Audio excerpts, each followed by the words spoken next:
This is Faith Footnotes with Northwestern Publishing House, Episode 24, Relationships in a Smartphone World.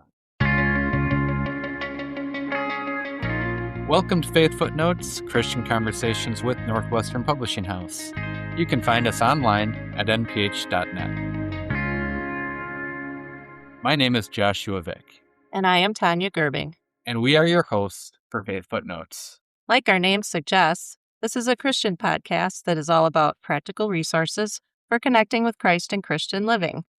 Typically, we will feature engaging conversations with Christian authors, explore helpful answers to common questions about the Christian life, dig deep into faith-related topics, and more. Have you ever caught yourself reaching for your phone without even thinking about it? Or maybe you've been talking to someone and realized they're looking at a screen instead of looking at you. Smartphones have made life easier in a lot of ways, right? We can stay connected with family, find information in seconds, and even use our devices to grow in God's Word. But like any good gift, they can also compete for our attention. And sometimes the people closest to us are the ones who notice first. Today we're talking about what it looks like to use technology wisely, not by throwing our phones away, but by making sure they don't get in the way of the relationships God gave us. Joining us is teacher, mother of four, and author Amy Vannieuwenhoven. Her book, Look Up From Your Phone So I Can Love You, is an interactive journal that helps parents and children have honest, Christ-centered conversations about smartphones, social media, and building stronger relationships at home. Welcome, Amy. Thank you.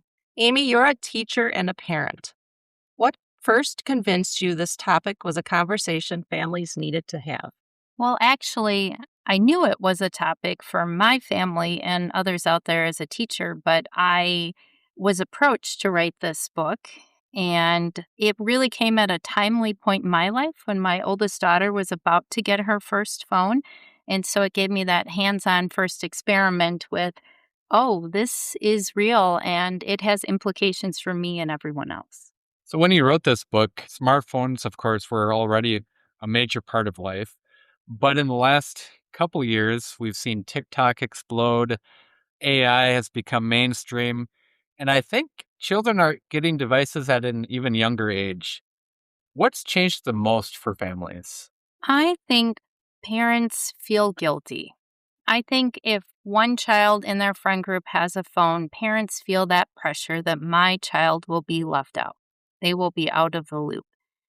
And as they're going, they don't really know what they thought they would do with their child. They just give them the phone and hope that maybe they'll figure it out. But they don't want their child to be excluded.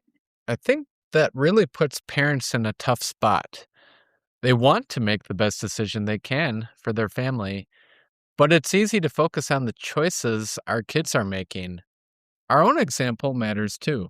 What message do parents send children when they're constantly looking at their own phones? I think this shows children that maybe do as I say or what I haven't said and not as I do. I think parents also have gotten caught up in this world that we weren't really ready for. One of the chapters in my book talks about just those habits that we have. And in the past, we had social gurus who told us what to do. You write a thank you when you're given a book or a toy or something. You do certain things, and that's just how society functions. And the phones have not been around long enough for us to really have that yet. And I think parents are still trying to figure it out too. And I think when we go forward in society, we'll look back at some point and people will say, wow, we really messed that up a little bit. Maybe we should have been more thoughtful with how we use these, but we didn't know. And I think a lot of it is just stopping and being mindful because they didn't come with a rule box at all. There were no instructions when you opened your phone saying, don't use it this much because it might give you cancer from the battery, or don't use it this much because it's ruining your attention span, or don't use it this much because now your child is looking at the phone for approval and not at you. And I think that's something we didn't have time to be mindful of. We didn't realize we needed to. So what are some simple, practical ways that parents can model healthy technology habits for their children? I think first being mindful. Now, some phones will give you how much you've used your phone in average. Not everyone uses that. And that's also hard too, because if you use your phone for work, you're an Instacart shopper or that's your main computer, it might show you that you're using it higher than other people might. But I think just putting it away, realizing you don't need to take a text every time it comes through. It's okay to have space. It's okay at mealtime to say no one is looking at their phone. One person, when I was doing research, had even created a box. And in his story, he talks about how he realized the phone was changing him. And he created this beautiful handcrafted box, and it had simple instructions about opening the box, putting the phone in, and being present. And I think we need to be more reflective that we can put the phone away. And yet we don't have to have a time when children think they have to run to their room to use the phone because mom and dad will be judgmental either. We don't want to create people hiding because they want to use the phone. Communicating with each other. This is a good time when maybe we're all on our phones looking at things, but then we're sharing together. We're talking about what we're looking at. We're not becoming islands, but that we recognize, okay, so now everyone's looked up where we want to go on vacation. Now might be a great time to put the phone away and be present. Let's do something together. But just having those real conversations about when we should be on a phone and when it's okay and maybe when we shouldn't be. I think that's missing in our lives. As a teacher, and I guess as a mother too, what are some of the biggest ways you've seen smartphones and social media shape the lives of today's children and teens? I think a lot of it comes down to trends are faster than they ever would have been years ago. And that creates that I'm disappointed. I want what I see out there.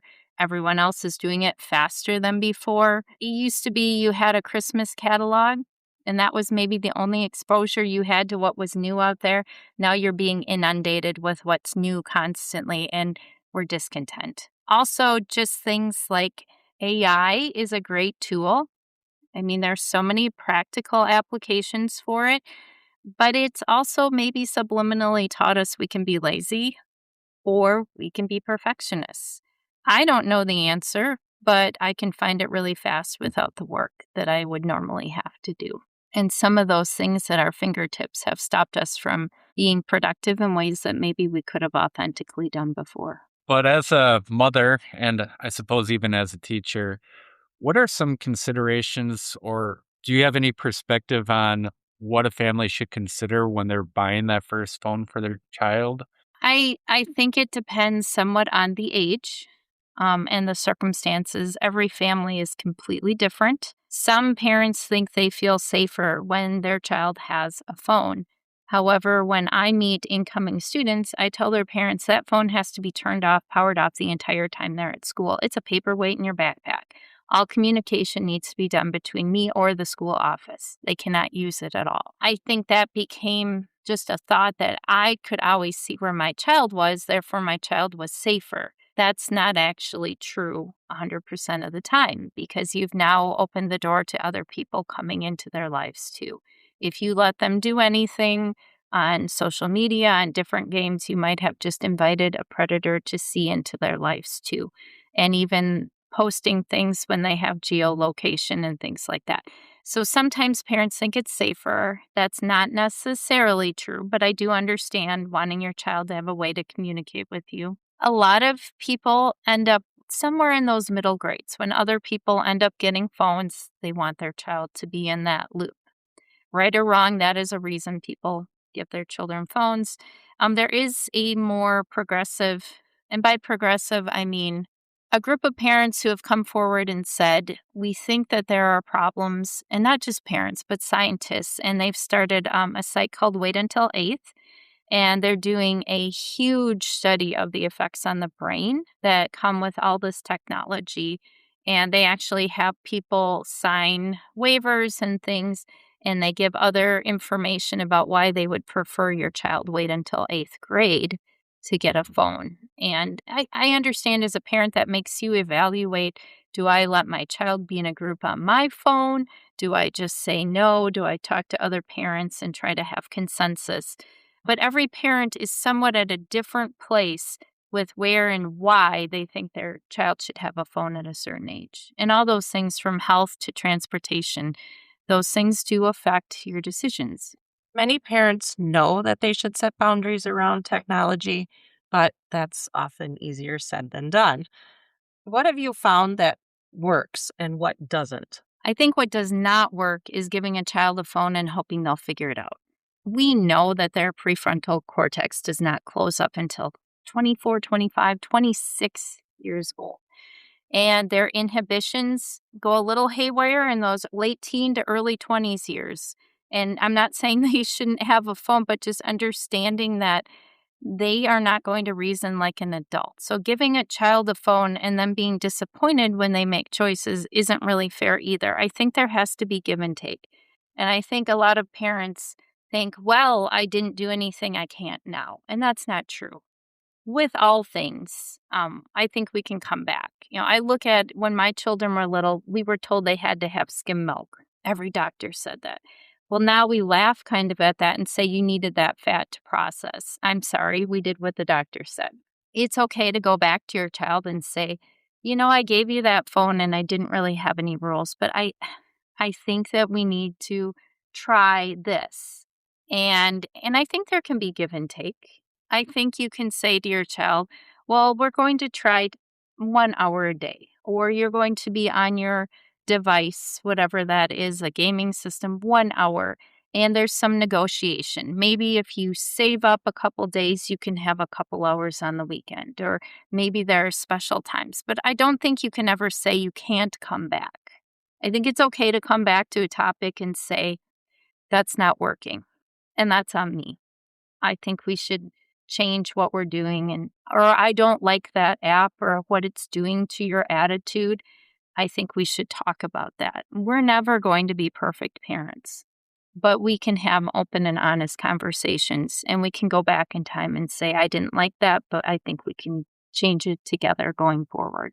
One thing I appreciate about your book is that it isn't anti-technology. How can families enjoy the benefits of smartphones without letting them interfere with real relationships?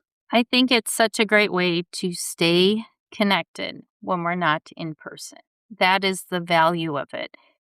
We can do things together. We can research together. I think the problem comes then when we take the joy, maybe the mental hit that being online gives us, and we replace real people with that joy that the phone is giving me. We want the phone to be the tool that connects us to our people, not starts putting a wedge between what real time is. It is sometimes boring to just sit in real time with a person, but realizing that doesn't mean I take out something to entertain me just because it's boring. It seems that we have a harder time with doing less or doing nothing in our world. One study that I read, it was from 2010, and it talked about college students who, when they were given the choice of sitting alone and doing nothing in a room or giving themselves electrical shocks, about a third of them would prefer to shock themselves than sit and do nothing. And I think on the converse, we've also seen attention spans with the multimedia tasking, they call it, where you flip to this, to this, to this, to this, and back to this.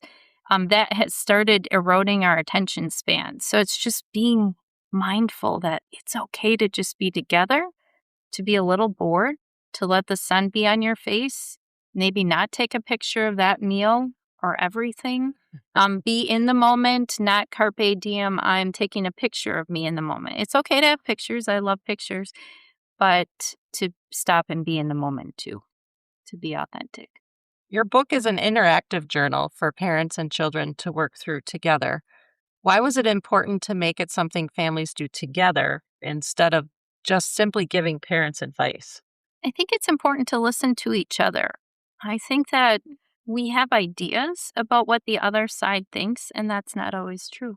When you stop and ask a parent why you did something, or they ask a child why you did something, or what you're thinking, or what your childhood was like, or what your dreams are, you often find it's different than what you've imposed on them as your thoughts. And just having a chance to view someone else's thoughts does help us understand them better. And that's the goal. We're together for this life and then life eternal. That's our goal. And we want to use these devices in a way that helps us grow together, hopefully grow closer in our relationships and to the Lord. And listening to each other is a key part of that growing together.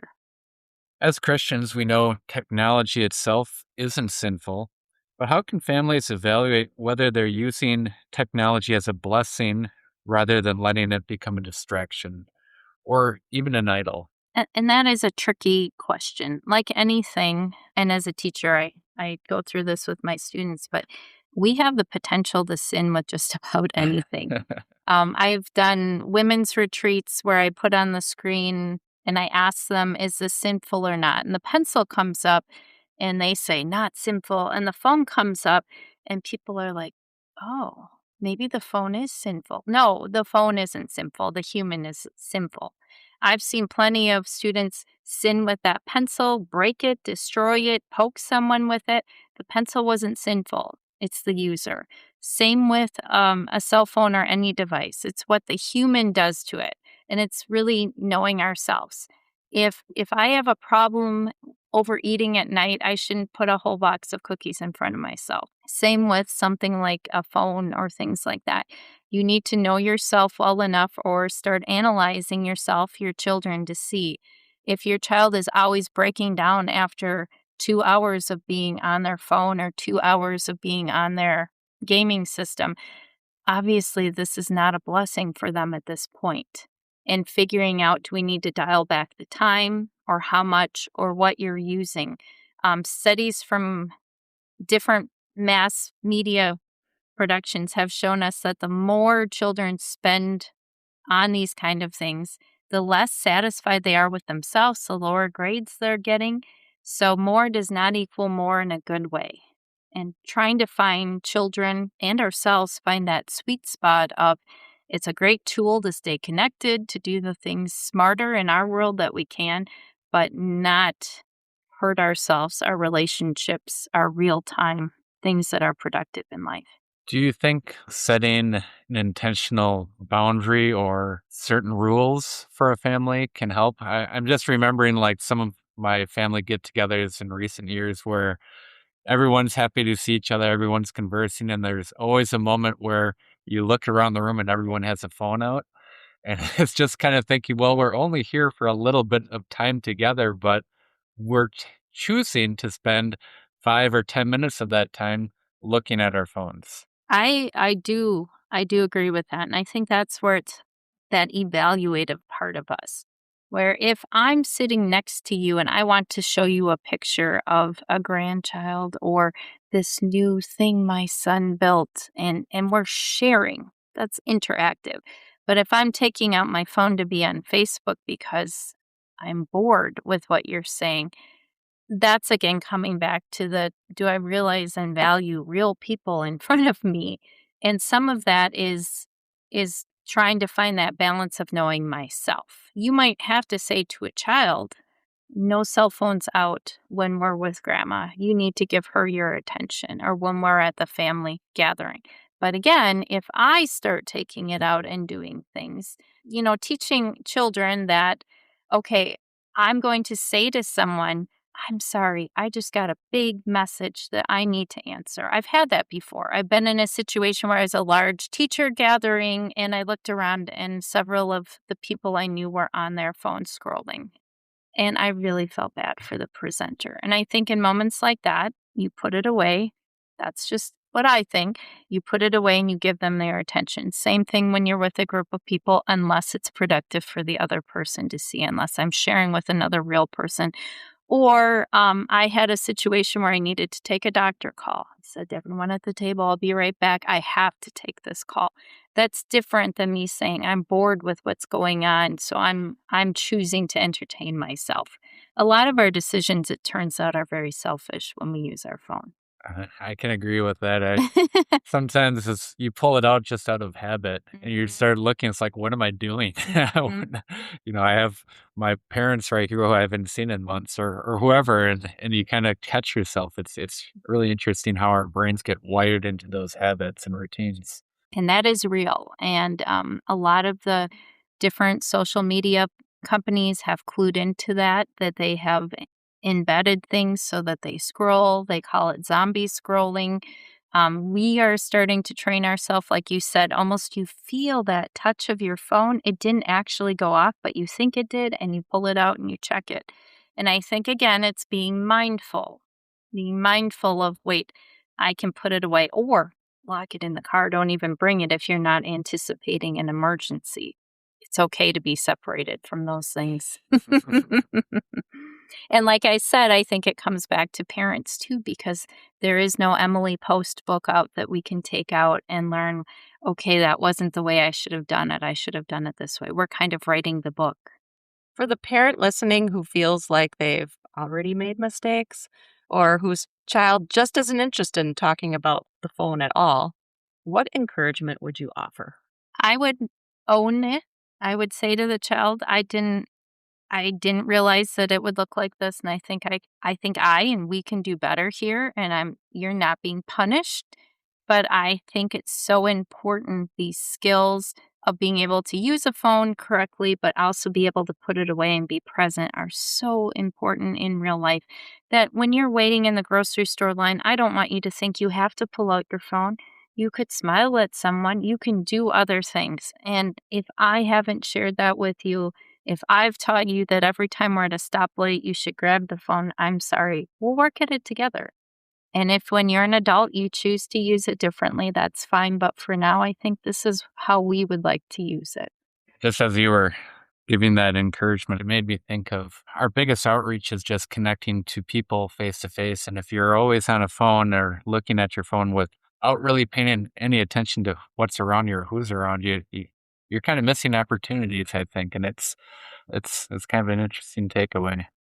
I think there's so many opportunities for using technology. Ironically, I'm the teacher who teaches children how to make a Google slide and how to make those presentations and how to get into their computer and how to type. I have nothing against the technology. Very often, we do so much outreach through technology in the mass, but on a personal level, we can do so much more by being present, making eye contact, smiling at someone, just being there.